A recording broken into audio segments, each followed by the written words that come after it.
Ya. Terus apa yang menjadi penyebab kita kekurangan dokter itu apa? Ya, itu yang Pak Presiden Prabowo juga sudah aware. Beliau tuh sangat concern tuh kesehatan gigi masyarakatnya. Dokter, dia kan udah bilang kita harus buka fakultas kedokteran gigi. Saya ditugaskan untuk bikin 500 rumah sakit pendidikan penyelenggara spesialis gitu ya. Dan itu kalau bisa ditaruh di rumah sakit di luar agar juga yang kita rekrut adalah putra daerah sana. Supaya distribusinya terjadi. Karena selain jumlahnya kurang, distribusi kita juga nggak merata. Tapi kita kenapa nggak merata? Karena kita buka sekolahnya di Jawa gitu kan. Di sini dokter spesialis, gimana orang Nias sama orang Sumba bersaing sama anak Jakarta untuk masuk spesialis itu pasti kalah. Untuk selamanya nggak ada orang Nias sama orang Sumba. Orang Jakarta suruh ke Nias sama Sumba dokter spesialis mana mau. Jadi itu kenapa masalah distribusi nggak pernah selesai karena pola rekrutmen kita. So prodi-prodi itu harus didekatkan ke daerah juga, maksud Pak Budi? Di luar negeri pendidikan dokter spesialis itu dilakukan di rumah sakit dan itu yang bisa masuk adalah berdasarkan daerah yang nggak punya spesialisnya. Dan spesialis di sana kan dibayar.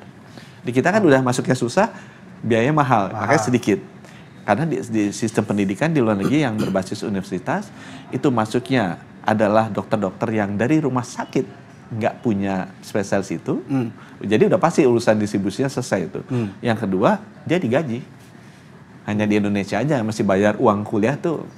Itu di Indonesia. Ini yang saya baca tadi berita PPH di Indonesia, di luar negeri PPDS digaji, di Indonesia biayanya mahal. Iya. Itu yang Pak Budi maksud tuh itu maksudnya. Iya.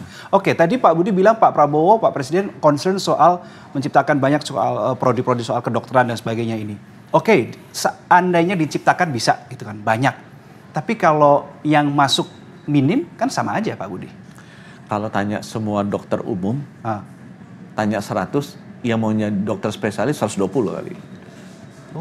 Jadi semua dokter umum itu pengen jadi dokter spesialis. Cuma masalah sekarang kita nggak ada tempat.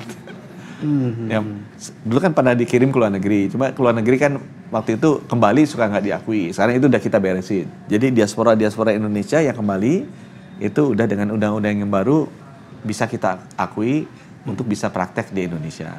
Kemudian yang kedua yang kita lakukan sampai karena ini sekolahnya juga belum cukup gitu ya. Kita kirim ke luar negeri. Sekarang saya udah kirim 100 itu fellowships ke Jepang, Korea Selatan, Cina untuk jadi belajar jantung ya, spesialis jantung supaya nanti kalau alatnya datang nih kita beli alat kan 514 kabupaten kota kita sapu bersih nih. Kita upgrade semua peralatannya sampai 2028. Itu alatnya akan datang dan dokternya kan nggak ada. Kurangnya 350, 400. Bangkunya cuma 25, 30. 10 tahun baru jadi. Makanya kita kirim ke luar negeri. Terus solusinya apa? Soal terkait dengan memperbanyak jumlah dokter umum, dokter spesialis tadi selain menambah jumlah prodi ya. Jadi teman-teman di perguruan tinggi sama Pak Prabowo itu harus dibuka lebih banyak fakultas kedokteran, dibuka lebih banyak prodinya. Jadi pendidikannya kedokteran gigi harus berbanyak. Kemudian yang untuk pendidikan spesialis selain ada di fakultas kedokteran dibuka juga di rumah sakit. Dan itu belum minta ada 500 dan itu harus tersebar di seluruh Indonesia. Karena untuk gambarannya fakultas kedokteran itu ada 100-150-an sekarang ya. Rumah sakit ada 3.200. Jadi untuk pendidikan spesialis kan itu dilakukan di rumah sakit sebenarnya di luar negeri. Nah itu kita ikut best practice luar negeri lah. Jadi dibuka juga yang rumah sakit. Itu untuk nambah.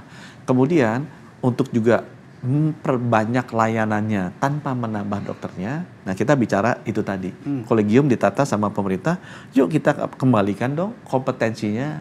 Kita lupakanlah diskusi mengenai pembagian ini bisa dapat apa, uangnya buat siapa gitu. Kita balik lagi fokusnya bukan ke diri kita, bukan ke ilmu kepintaran kita, tapi ke masyarakat.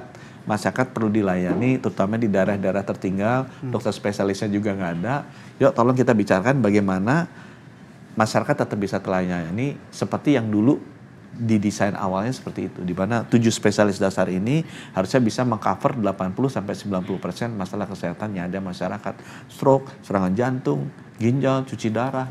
Seperti itu kira-kira akan tercapai kapan kalau kalkulasinya Pak Budi? Kalau yang kedua ini harusnya bisa lebih cepat. Cuma tinggal masalah sensitivitas saja terutama yang merasa terganggu gitu ya. Karena tadinya ini eksklusif hanya punya saya gitu kan. Sekarang dibuka untuk teman sejawatnya yang lain gitu. Itu harusnya bisa lebih cepat. Karena kalau yang memproduksi kan ini kan butuh next time ya. Next time.